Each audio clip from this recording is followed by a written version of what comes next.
사도행전 20장 17절로 38절 말씀 교독하겠습니다. 사도행전 20장 17절로 38절 말씀 교독합니다. 바울이 밀레도에서 사람을 에베소로 보내어 교회 장로들을 청하니 오늘 그들에게 말하되 아시아에 들어온 첫날부터 지금까지 내가 항상 여러분 가운데서 어떻게 행하였는지를 여러분도 아는 바니 곧 모든 겸손과 눈물이며 유대인의 관계로 말미암아 당한 시험을 참고 주를 섬긴 것과 유익한 것은 무엇이든지 공중 앞에서나 각 집에서나 거리낌 없이 여러분에게 전하여 가르치고 유대인과 헬라인들에게 하나님께 대한 회개와 우리 주 예수 그리스도에 대한 믿음을 증언한 것이라. 보라 이제 나는 성령에 매여 예루살렘으로 가는데 거기서 무슨 일을 당하는지 알지 못하노라. 오직 성령이 각 성에서 내게 증언하여 결박과 환난이 나를 기다린다 하시나 내가 달려갈 길과 주 예수께 받은 사명 곧 하나님의 은혜의 복음을 증언하는 일을 마치려 하면은 나의 생명조차 조금도 귀한 것으로 여기지 아니하노라. 보라 내가 여러분 중에 왕래하며 하나님의 나라를 전파하였으나 이제는 여러분이 다 내 얼굴을 다시 보지 못할 줄 아노라. 그러므로 오늘 여러분에게 증언하거니와 모든 사람의 피에 대하여 내가 깨끗하니 이는 내가 꺼리지 않고 하나님의 뜻을 다 여러분에게 전하였음이라. 여러분은 자기를 위하여 또는 온 양떼를 위하여 상가라. 성령이 그들 가운데 여러분을 감독자로 삼고 하나님이 자기 피로 사신 교회를 보살피게 하셨느니라. 내가 떠난 후에 사나운 이리가 여러분에게 들어와서 그 양떼를 아끼지 아니하며 또한 여러분 중에서도 제자들을 끌어 자기를 따르게 하려고 어그러진 말을 하는 사람들이 일어날 줄을 내가 아노라. 그러므로 여러분이 일깨어 내가 3년이나 밤낮 쉬지 않고 눈물로 각 사람을 훈계하던 것을 기억하라. 지금 내가 여러분을 주와 및 그 은혜의 말씀에 부탁하노니 그 말씀이 여러분을 능히 든든히 세우사 거룩하게 하심을 입은 모든 자 가운데 기업이 있게 하시리라. 내가 아무의 은이나 금이나 의복을 탐하지 아니하였고 여러분이 아는 바와 같이 이 손으로 나와 내 동행들이 쓰는 것을 충당하여 범사에 여러분에게 모범을 보여준 바와 같이 수고하여 약한 사람들을 돕고 또 주 예수께서 친히 말씀하신 바 주는 것이 받는 것보다 복이 있다 하심을 기억하여야 할지니라. 이 말을 한 후 무릎을 꿇고 그 모든 사람들과 함께 기도하니 다 크게 울며 바울의 목을 안고 입을 맞추고 다시 그 얼굴을 보지 못하리라 한 말로 말미암아 더욱 근심하고 배에까지 그를 전송하더라. 아멘. 찬송가 330장 찬송 드리겠습니다. 330장.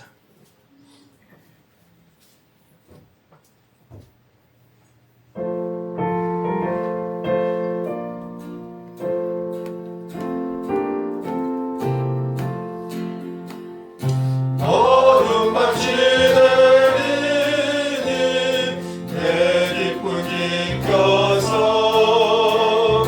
자깃을 맺힐 때에 일찍 일어나 해돋는 아침부터 힘써서 일하라. 일할 수 없는 밤이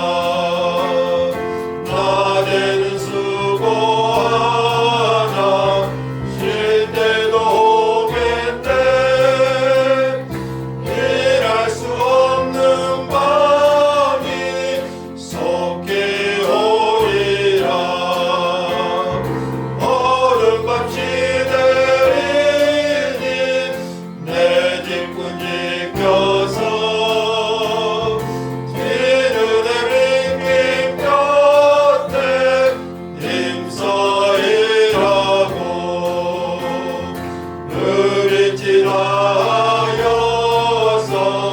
어둡게 되어도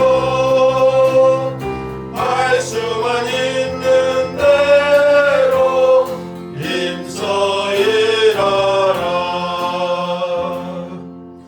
아멘. 할렐루야. 아멘. 옆 사람과 인사할까요? 잘 오셨습니다. 잘 오셨습니다. 자, 좀 긴장을 좀 푸십시오.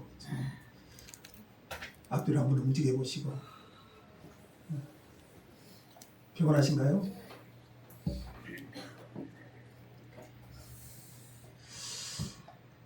자, 오늘 사도행전 20장 17절로 38절 말씀, 복음과 함께한 바울의 삶이라는 제목으로 함께 말씀 나누겠습니다. 본문에는 바울 사도가 3차 전도 여행을 마치고 예루살렘으로 돌아가는 길에 밀레도라는 곳에서, 밀레도는 바울이 굉장히 애착이 있는 에베소 교회에서 약 45km 정도 떨어진 곳입니다. 그 밀레도에서 에베소 장로들을 불러서 고별 메시지를 전하는 아주 감동적인 장면이 기록되어 있습니다. 오순절 전에 예루살렘에 도착하기를 원했기 때문에 바울 사도가요, 에베소에 사랑하는 에베소 교회에 방문할 수 있는 여유가 없었습니다. 그래서 바울은 밀레도라는 곳에서 에베소의 장로들을 불러 모아서 예루살렘으로 떠나기 전에 이 장로들에게 권면하는 설교, 그 본문이 오늘 말씀입니다. 이 설교에서 바울은 자신의 사역을 돌아보고 그리고 장로들에게 교회가 장로로서 어떻게 섬겨야 될 것인가, 이것을 말씀합니다. 그러니까 핵심은 바울이 어떻게 사역을 했는지, 내가 이렇게 섬겼다, 이걸 말하면서 너희 장로들도 이렇게 섬기기를 원한다, 이 내용이 오늘 본문에 기록되어 있습니다. 자, 먼저 바울은요, 자신이 에베소 교회에서 어떻게 섬겼는지를 회고하면서 교훈합니다. 자, 이것은 에베소 장로들도 바울이 에베소에 도착하면서 끝날 때까지 보아왔던 내용입니다. 바울은 그들에게 어떤 삶을 보여주었습니까? 자, 19절 같이 한번 읽을까요? 19절 다 같이요.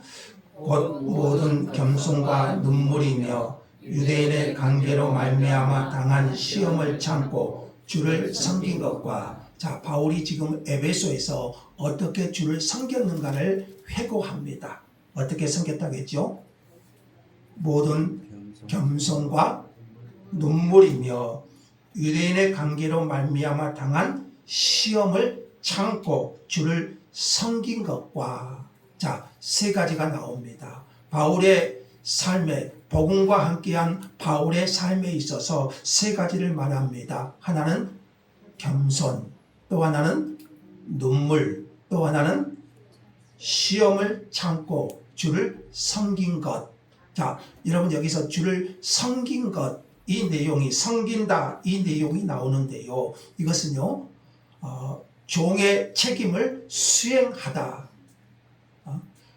한 대상만을 향하여, 그가 섬기는 한 대상만을 향하여 행동하고 순종한다, 그런 의미를 가지고 있어요. 그러니까 여러분, 우리가 교회를 섬긴다, 이런 표현 쓰잖아요. 교회를 섬긴다, 이 표현이 얼마나 대단한 것인가를 알 수가 있어요. 자, 바울은 그리스도의 종으로서 어떻게 섬겼는지 세 가지 단어로 요약합니다. 다시 보세요. 19절에요. 다시 한번 읽을까요? 곧 모든 겸손과 눈물이며 유대인의 관계로 말미암아 당한 시험을 참고 주를 섬긴 것과, 어떻게 섬겼다고 했습니까? 모든 겸손과 눈물과 또 시험을 참고 주를 섬긴 것. 자, 먼저 바울은 모든 겸손으로 주를 섬겼습니다. 자, 20절에 보니까요. 유익한 것은 무엇이든지 공중 앞에서나 각 집에서나 거리낌이 없이 여러분에게 전하여 가르치고, 이것이 바울의 겸손을 보여줍니다. 그것이 성도에게 유익하다고 판단되면 바울은 모든 상황에서 피하지 않고 가르쳤습니다. 그것이 성도들에게 유익이 된다면 모든 상황을 피하지 않고 바울은 가르치기를 원했습니다. 그 대상이 유대인이든지 헬라인이든지 21절에 유대인이든지 헬라인이든지 이것은요 차별하지 않고 복음을 전했다는 것을 말하고요.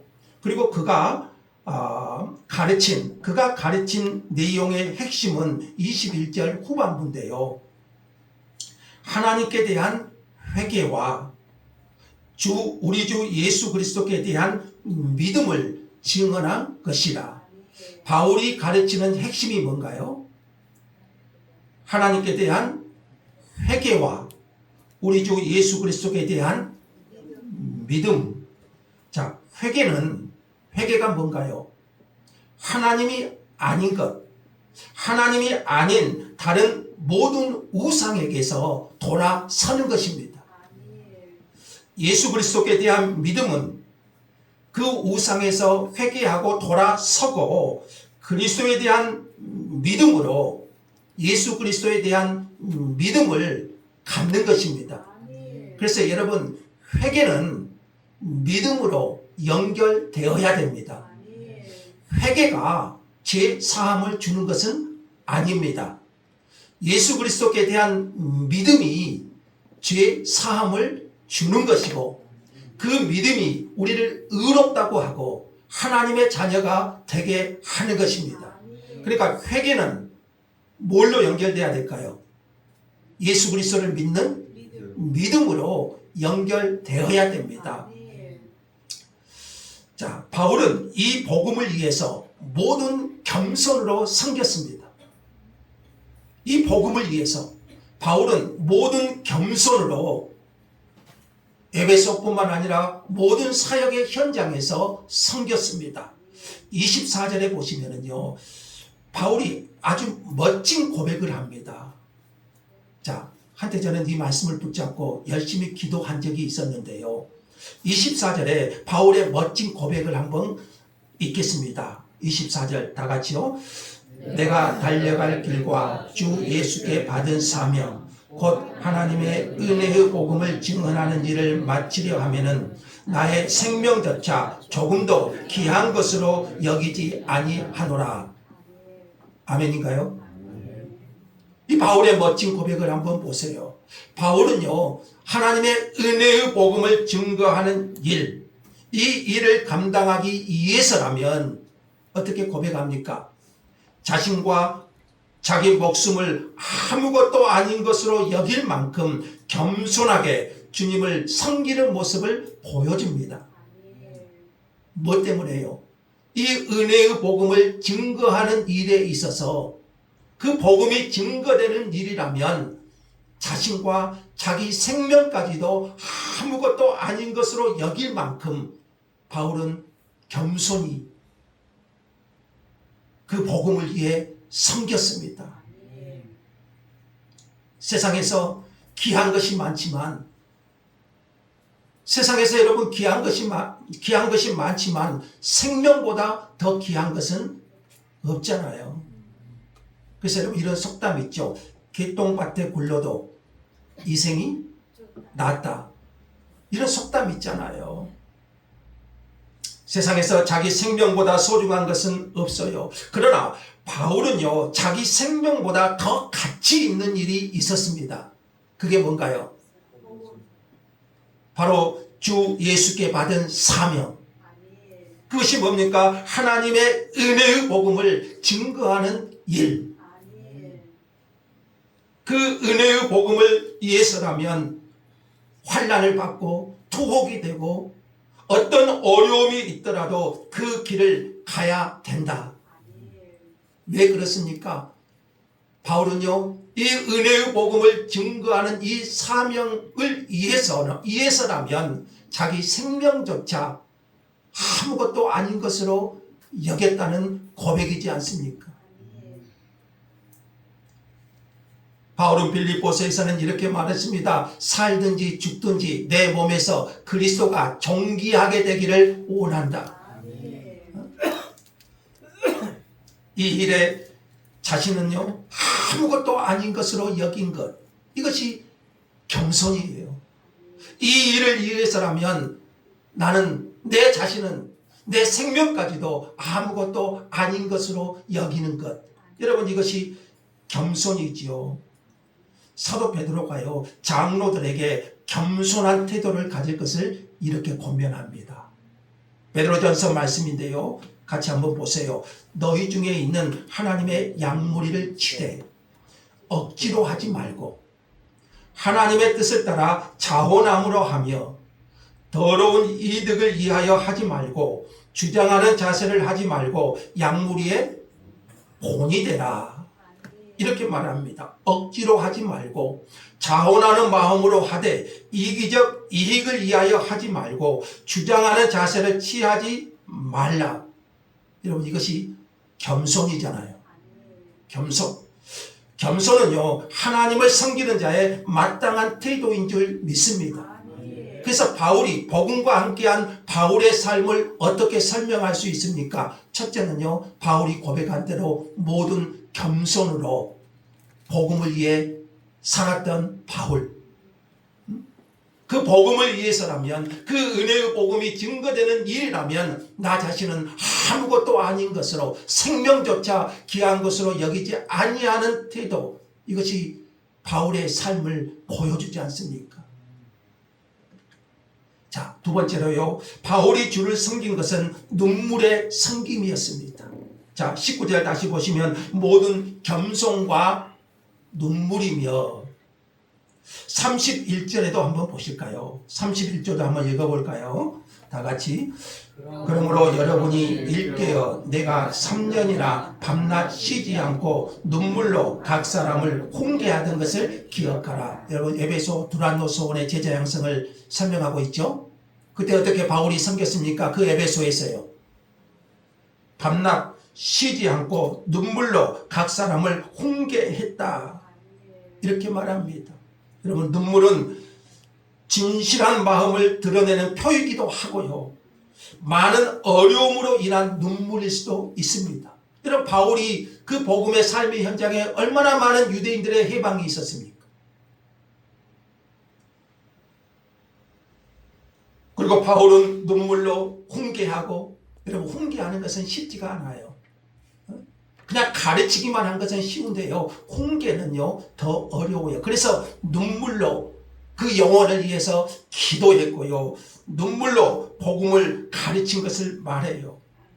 또 이렇게 눈물로 주를 섬겼다는 것은 이 일이 쉽지 않았다는 것을 말해줘요. 여러분 모든 선교지가 그러겠지만요, 모든 복음의 사역이 현장이 그러겠지만, 여러분 눈물 없이 그 사역을 어떻게 감당할 수 있겠습니까? 이 눈물은 주와 복음을 위하여 겪은 아픔과 고통의 눈물이고요, 바울은 복음 전파를 위해서 남몰래 눈물을 많이 흘렸습니다. 바울이 가는 곳마다 유대인의 방해가 있었고요, 그럼에도 불구하고 바울은 이 모든 것을 참고, 무엇 때문에 참아요? 주와 복음을 위해서, 그 은혜의 복음이 증거되는 일을 위해서, 그리하여 한 영혼이 하나님께로 돌아오고 회개하고 구원받기를 원하는 그 심정으로 그는 참고 눈물로 각 사람을 섬겼던 것이죠. 그래서 여러분 이 눈물은요 주님을 섬기는 종의 특징입니다. 자, 세 번째로 바울의 삶을, 이 복음과 함께한 바울의 삶을 보면요, 19절 후반부에 시험을 참고 주를 섬긴 겁니다. 뭘 참았죠? 시험. 시련이라고 할 수가 있죠. 시험, 시련. 그 시험은 유대인의 관계로 말미암아 당한 시련들을 말할 것입니다. 여러분, 바울이 에베소뿐만 아니라 가는 곳마다 유대인의 해방, 핍박이 있었죠. 바울이 에베소에서 겪은 일을요, 앞에 한번 봐보십시오. 에베소에 겪은 일을 이렇게 표현합니다. 고린도 15장 32절에서는요, 에베소에서 맹수와 더불어 싸웠다, 이렇게 고백합니다. 실제로 짐승과 싸웠다는 것이 아니라 그만큼 저항이 컸다는 거죠. 복음을 전하는데. 그리고 고린도 후서에서는 이렇게 말합니다. 같이 한번 읽어봅시다. 힘에 겹도록 심한 고난을 당하여 살 소망까지 끊어져서 사형 선고를 받은 줄 알았으니, 살 소망까지 끊어져요. 뭐 때문에 그런가요? 시련 때문에, 시험 때문에 살 소망까지 끊어져서 사형 선고를 받았다, 그렇게 느낄 만큼 심한 고난을 겪기도 했어요. 지금 누가 겪은 고난이죠? 바울이요. 바울 사도가 주님을 섬기면서 겪은 고난은요, 비단 에베소에서만 국한되지 않아요. 여러분, 이 말씀 한번 볼까요? 바울이 고린도후서에서 너무나 잘 아는 말씀이죠. 바울이 이렇게 고백하지요. 내가 수고를 넘치도록 하고 옥에 갇히기도 더 많이 하고 매도 수없이 맞고. 여러분, 주님 때문에 맞아본 적 있으신가요? 여러 번 죽을 뻔하였으니 유대인들에게 40에서 하나 감한 매를 5번 맞았으며, 바울은 로마 시민권 있잖아요. 그래서 40대가 넘지 않아요. 39대를 맞아요. 3번 태장으로 맞고, 1번 돌로 맞고, 3번 파선하고, 일주일을 깊은 바다에서 지냈으며, 여러 번 여행하면서 강의 이형과 강도의 이형과 동족의 이형과 이방인의 이형과 시내의 이형과 광야의 이형과 바다의 이형과 거짓 형제 중에 이형을 당하고, 또 다같이 수고하고 애쓰고 여러 번 자지 못하고 줄이며 목마르고 여러 번 굶고 춥고 헐벗어노라. 이게 바울의 삶이었어요. 참 부끄럽죠. 우리 모습을 보면은요. 뭐 때문에 그랬을까요? 복음 때문에. 주 예수께서 내게 맡겨진 사명, 은혜의 복음을 증거하는 일을 마치려 하면은 그것을 위해서, 이 바울에서 사람들이 이런 시련을 겪으면요, 이런 환난을 겪으면 포기하고 싶은 유혹을 경험합니다. 다 포기하고 싶죠. 내려놓고 싶죠. 그러나 바울은 포기하지 않았어요. 왜 그랬을까요? 주 예수께 받은 사명, 곧 하나님의 은혜의 복음을 증언하는 일을 마치기 위해서 자기 생명을 조금 더 귀한 것으로 여기지 않았기 때문입니다. 내가 죽더라도 복음이 증거될 수 있다면. 바울은 이 사명을요, 언제 받았습니까? 바울은 이 사명은요, 다메섹 도상에서 부활하신 예수님을 만날 때 바울은 이 사명을 받았죠. 같이 한번 읽어볼까요? 다 같이요. 주께서 이르시되 이 사람은 내 이름을 이방인과 임금들과 이스라엘 자손들에게 전하기 위하여 택한 나의 그릇이라. 그가 내 이름을 위하여 얼마나 고난을 받아야 할 것을 내가 그에게 보이리라. 바울이 다메섹 도상에서 부활하신 예수님을 만나죠. 그 전까지는 바울은 바리새인이었어요. 예수를 핍박한 사람이었어요. 그러나 다메섹 도상에서 부활하신 예수를 만나고 그런 사명을 받아요. 택한 나의 그릇으로. 그리고 그가 어떤 고난을 받아야 될 것까지 말합니다. 그가 내 이름을 위하여 얼마나 고난을 받아야 할 것을 내가 그에게 보이리라. 바울은 이 말씀을 분명히 알았을까요? 몰랐을까요? 알았어요. 그가 사명을 받을 때 주신 하나님의 말씀이잖아요. 주님은 바울을 부를 때요, 그가 복음 전하는 그 삶이 평탄할 것을 말하지 않았어요. 복음의 삶은 결코 평탄한 것만은 아니에요. 이제 예루살렘으로 돌아가는 바울의 그 길 앞에도 23절에 보니까요, 예루살렘에 돌아가는 바울의 앞에도 뭐가 기다리고 있습니까? 결박과 환난이. 여러분이 가는 길 앞에 결박과 환난이 기다리고 있다고 생각해 보세요. 가겠습니까? 안 가겠습니까? 그러나 그런 결박과 환난도 은혜의 복음을 증거하는 사명을 위해서 자기 생명을 조금 더 귀한 것으로 여기지 않는 이 사도를 막을 수는 없었어요. 시험은요, 시련은 주님을 섬기는 삶에 따라오는 필수적인 요소입니다. 여러분이 예수를 진정으로 섬긴다면, 여러분이 정말 예수의 길을 간다면 반드시 뭐가 따를까요? 시련이 따라올 수밖에 없어요. 자, 복음과 함께한 바울의 삶을 세 가지로 설명했습니다. 하나는 뭐였죠? 겸손. 둘째는요, 눈물이었고요. 세 번째는 시험을 참고 주를 섬긴 거였어요. 그런데요, 오늘 본문의 전체적인 내용의 흐름을 보면은요, 바울이 주를 어떻게 섬겼느냐, 그것은요, 말씀으로, 바울이 주를 섬긴 것은 말씀으로 주를 섬긴 것입니다. 자, 이것은 바울의 이 고별 설교 내용 전체에 흐르고 있습니다. 자, 복음과 함께 그 바울의 삶, 바울이 주를 섬기는 것은요, 뭘로 섬긴가요? 하나님의 사람이 주를 섬기는 것은 그 도구가 뭔가요? 말씀이잖아요. 이 말씀을 위해서라면 자기에게 유익된 것은 그 무엇도 버릴 수 있다는 것. 특별히 하나님께 대한 회개와 주 예수 그리스도께 대한 믿음을 증언했고요.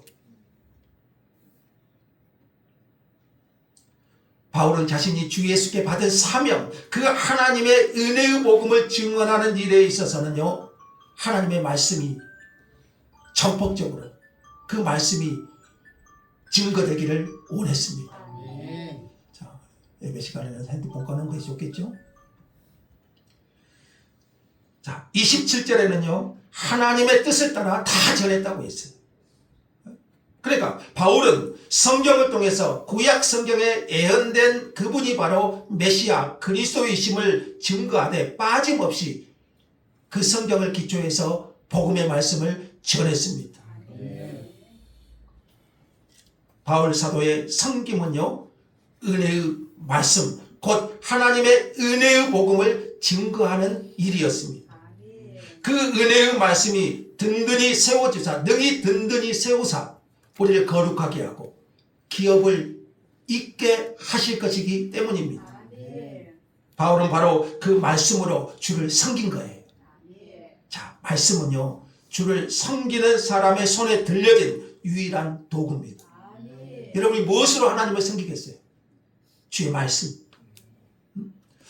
자, 바울의 설교의 두 번째 부분은요, 이제 적용 부분인데, 지금 바울이 이렇게 섬겼다 이거예요. 이렇게 섬겼으니 이제 어떻게 하라고죠? 장로들에게, 에베소 장로들에게 자신이 주님을 섬기는 것처럼 섬길 것을 권면합니다. 여기서 장로는요, 목양을 위해 부름받고 세움받은, 오늘날 하면은 목사와 장로를 말합니다. 목사도 장로에 속하고요, 목사와 장로에 해당됩니다. 자, 31절 다시 한번 읽읍시다. 31절 다 같이요. 그러므로 여러분이 일깨어 내가 3년이나 밤낮 쉬지 않고 눈물로 각 사람을 훈계하던 것을 기억하라. 자, 이것은 앞에서 말한 자신의 사역을 간단하게 정리한 거죠. 자, 바울은 에베소에 있는 동안 일을 하면서 돈을 벌면서 사역을 했고요. 그래서 33절에 보시면 내가 아무의 은이나 금이나 의복을 탐하지 아니하였고, 자, 바울은 일을 해서 필요를 충당했고요. 왜요? 오해를 사게 하지 않기 위해서. 그리고 주는 것이 받는 것보다 복이 있다. 자, 이 주님의 말씀을 상기하면서 범사의 모범을 따라서 주를 섬겼고, 이제 이렇게 장로들도 주님을 섬기라고 권면하는 거예요. 자, 이 장로들에게 권면하는 것을 보면은요, 우리가 좀 몇 가지를, 굉장히 중요한 몇 가지 언급이 있습니다. 먼저 28절입니다. 28절 한번 읽어볼까요? 다 같이. 여러분은 자기를 위하여 또는 온 양떼를 위하여 상가라. 여기까지. 상가라. 지금 누구에게 권면하는 거죠? 에베소 장로들에게. 첫째는요, 자신을 상가라는 권면입니다. 다시 말해 자신을 지키라. 성령이 그들 가운데 여러분을 감독자로 삼고 하나님이 자기 피로 사신 교회를 보살피게 하셨느니라. 자, 여기 감독자는 장로의 역할을 강조하는 말이고요. 그 역할은 뭡니까? 이 장로, 감독자의 역할은 뭔가요? 살피는 책임. 공동체를 보호하는 겁니다. 자, 그런데 장로는 양떼를 살피기 전에, 자, 그러니까 장로의 직분이 뭔가요? 살피는 거예요. 공동체를 보호하는 거예요. 자, 그러면 이 장로는 이것을 살피기 전에 먼저 자신을 살피고 조심해야 됨을 가르칩니다. 에베소 장로들에게, 바울이 디모데에게 했던 말을 한번 보실까요? 이 모든 일에 전심전력하여 너의 성숙함을 모든 사람에게 나타나게 하라. 내가 내 자신과 가르침을 살펴 이 일을 계속하라. 이것을 행함으로 내 자신과 내게 듣는 자를 구원하리라. 여기 보시면은요, 바울이 디모데는 목회자였죠. 디모데에게 자신과 가르침을 살펴 이 일을 계속하라 그럽니다. 누구를 살피라는 거죠? 자신과 가르침. 그러니까 장로는 상과 가르침. 상과 가르침. 장로는 자신 안에서 늘 이 두 가지를 살펴야 됩니다. 공동체를 살피기 전에 먼저 자신을 살피라고 말합니다. 하나님의 말씀을 가르치는 것도 중요하지만 먼저 자신을 살피는 것. 자신을 상가는 장로는 그래서 양떼를 살피는 감독의 직분을 잘 감당하게 될 것입니다. 자, 28절에 의하면요, 장로가 자신을 살피고 양떼를 살피는 데 있어 명심해야 될 내용이 적어도 3가지가 나옵니다. 28절을 좀 보세요. 장로들만 보지 마시고. 자, 먼저 장로는 자신을 감독자로 세우신 분이 성령님이라는 사실을 인식해야 됩니다. 그 장로를 세우신 분은 누구신가요? 성령 하나님이죠. 자, 비록 교인들의 투표를 거쳤다 할지라도 세우신 분은 성령 하나님이십니다. 자, 두 번째로 장로는 언제나 자신도 양이라는 사실을 알아야 됩니다. 자신도 양이라는 사실을. 그래서 장로는 하늘에서 뚝 떨어진 사람이 아니고요. 28절 보면요, 그들 가운데 감독자로 세워진 사람이에요. 그들 가운데. 그러니까 그 양떼들 가운데서 감독자로 세워진 사람이에요. 그러니까 여전히 목자이신 그리스도의 인도를 받아야 되는 양이라는 것이죠. 자, 세 번째는요, 자신이 섬기라고 보냄받은 자리가 어딘가요? 하나님이 자기 피로 사신 교회예요. 자기 피로 사신 교회. 그래서 여러분, 교회는 자기 마음대로 좌우지우지할 수 있는 것이 아니에요. 아무리 고생해서 성장시켰다 할지라도 자기 것이 아니라는 거죠. 교회는 하나님이 자기 피로 사신 교회임을 알아야 됩니다. 자, 바울 사도가 장로들에게 주는 두 번째 교훈은요, 첫 번째가 뭐였죠? 자신을 상가라, 자신을 살펴라, 이렇게 말했고요. 두 번째 내용은 29절입니다. 29절 한번 읽어볼까요? 내가 떠난 후에 살아온 이리가 여러분들에게 들어와서 그 양떼를 아끼지 아니하며, 뭐가요? 이부에서 들어오는 위험을 경계하라는 경고입니다. 공동체를 보살피는 것이 장로의 직분이잖아요. 공동체를 지키는 것. 그러면 그 지키기 위해서는 외부로부터 사나운 이리떼가 침입할 수 있어요. 그들이 사납고 속이는 위험한 자들이 교회에 들어와서 양떼를 아끼지 않을 것이라고 예언합니다. 바울은 서신서 여러 곳에서요, 거짓 교사의 위험을 여러 번 강조해요. 거짓 교사. 이들이 예수를 부정하고 다른 복음을 전파해요. 이런 사람들은 거짓 사도고 속이는 일꾼이에요. 자기를 그리스도의 사도로 가장한 거짓 일꾼들이라는 거죠. 예수님께서도 도적이 오는 것은 도둑질하고 죽이고 멸망시키려는 것이고, 내가 온 것은 양으로 생명을 얻게 하고 더 풍성히 얻게 하려는 것이다.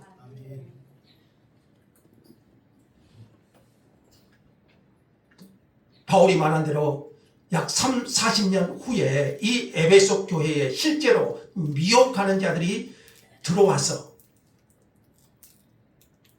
성도들을 유혹합니다. 그리고 여러분, 요한계시록에 보면 7교회가 나오잖아요. 근데 이제 7교회 중에서 에베소 교회가 나오는데, 그 에베소 교회 칭찬하는 것이 뭔지 좀 기억나신가요? 이런 말씀이 있어요. 너희가 니골라당의 행위를 미워한다.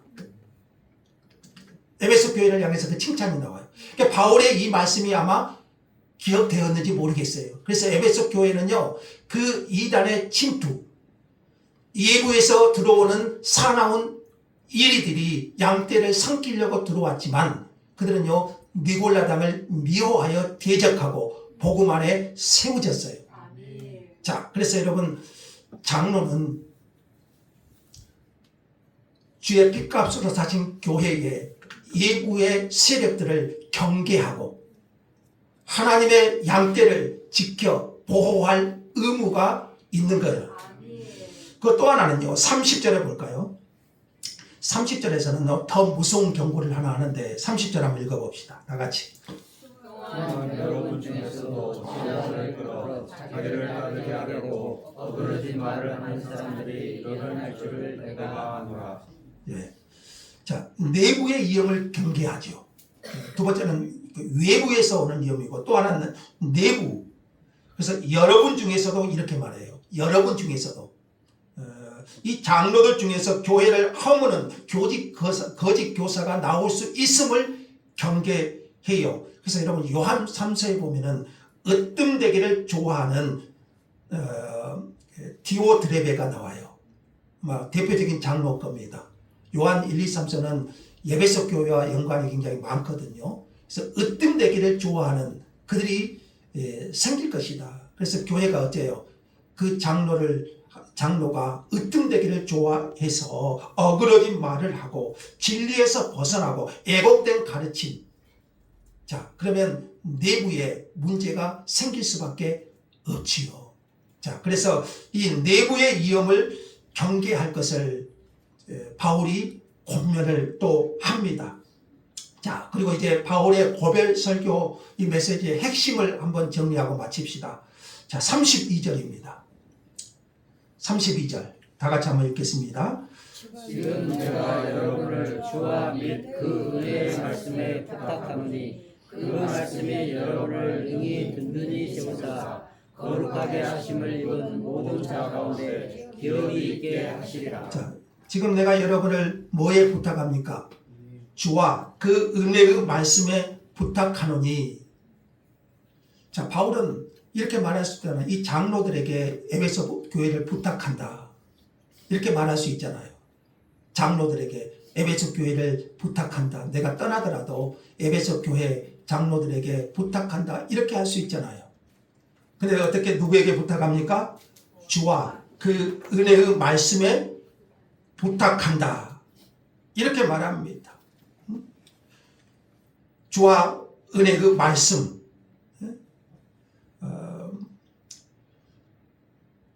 하나님은 그 말씀을 통해서 에베소 교회를 지키실 겁니다. 장로들은 그 말씀으로 에베소 교회를 섬기는 것이고 그 말씀이 그 교회를 든든하게 세울 것이라는 바울의 말씀이죠. 그러므로 우리는 이것을 믿어야 돼. 교회는요, 유력한 한 장로에 의해서 움직이지 않습니다. 교회는 하나님의 말씀이 움직이고 하나님의 말씀이 든든하게 세워져 가는 것이죠. 그래서 목사는 그 무엇보다도 하나님의 말씀을 신실하게 감당해야 되고요. 장로는 그 은혜의 말씀에 의지하여 성도를 살펴야 됩니다. 자, 이렇게 설교를 마친 후에 사도 바울은 무릎을 꿇습니다. 이제 36절로 갑니다. 다 끝났습니다. 주와 그 은혜의 말씀의 교회를 부탁하기 위해서 바울이 무릎을 꿇고, 그러니까 모든 장로들도 같이 무릎을 꿇은 것을 좀 연상해 볼 수가 있겠죠. 그래서 그들은 한 마음이 되어서 기도합니다. 그리고 다 크게 울며 바울의 목을 안고 입을 맞춥니다. 그리고 장로들은 다시 보지 못하리라는 바울의 말 때문에 근심하며 바울을 수리하러 가는 배까지 전송해 줍니다. 이제 바울이 에베소 성도들을 다시 만날 기회가 있나요? 우리 교회사적으로 보면, 성경적으로 보면 더 이상 만남은 없지요. 자, 복음과 함께한 바울의 삶, 여러분 4가지로 정리되었습니다. 첫째는 겸손, 둘째는 눈물, 셋째는 시험을 견딘 것, 그리고 4번째는 말씀. 이 4가지는 주님을 섬기는 바울 사도의 상과 사역을 설명해 주는 4가지 요소입니다. 사도 바울만이겠습니까? 그리스도의 종으로서 주님을 섬긴다면, 저와 여러분이 그리스도의 종으로서 주님을 섬긴다면, 오늘 21세기에도 하나님의 사람으로서 주님을 섬긴다면 이 4가지는 주님을 섬기는 저와 여러분의 삶을 설명해주는 요소가 되어야 되지 않을까요? 겸손과 눈물, 시험과 말씀. 우리는 이런 말 많이 하잖아요. 주님을 섬긴다. 여러분은 주님을 섬긴다. 나는 주님을 섬긴다. 이 말을 많이 하잖아요. 어떻게 섬겨야 될까요? 겸손과 눈물 없이 어떻게 주님을 섬길 수 있을까요? 시험을 견디지 못하고 어떻게 주님을 섬길 수 있을까요? 또 내가 그 주님을 섬긴다면 내 손에 말씀이 들려지지 않는다면 어떻게 주님을 섬길 수 있을까요? 그저 예배 때 예배를 지키는 것만으로 끝나는 것이 아니라 우리가 정말 주님을 섬긴다는 것은 그 내가 섬김의 대상 그 한 사람을 향해서 종이 되는 것 아닙니까? 모든 겸손과 눈물, 시험을 참고 견디고 그리고 그 은혜의 말씀에 붙잡혀서 여러분 주님을 섬길 수 있기를 원합니다. 자신을 삼가고 안팎의 위험을 경계하면서 함께 주님의 피로 세우신 교회를 세워갈 수 있기를 원합니다. 이 말씀이 어찌 한 교회 장로에게만 해당되는 말씀이겠습니까? 우리 모두 그리스도의 종이요 교회의 일꾼이 아닙니까? 우리 중에는 장로도 있고 또 세움받을 장로도 있고 권사님도 계시고 안수집사님도 계시고 교회의 직분자들이 있습니다. 여러분, 우리가 그리스도의 종으로서 우리 주님을 섬긴다면 겸손과 눈물로 그리고 시험을 참고 하나님의 말씀을 내 손에 들고 주님을 섬깁시다. 은혜의 말씀, 곧 하나님의 은혜의 복음을 이기적으로만 받기만 하는 자가 아니라 주님께서 주신 사명, 그 말씀을 증거하는 일과 그 일을 마치려 하면은 사적인 일은 좀 포기할 수도 알고 심지어는 생명까지 귀한 것으로 여기지 아니할 정도로 우리에게 주어진 길 달려갈 수 있기를 원합니다. 오늘 말씀을 비추어 볼 때 저는 장로로서 심히 부끄럽지만 주의 성령께서 저와 여러분 모두에게 이 말씀이 주의 음성으로 들려지게 하시기를 주 예수의 이름으로 축원합니다. 감사합니다. 하나님.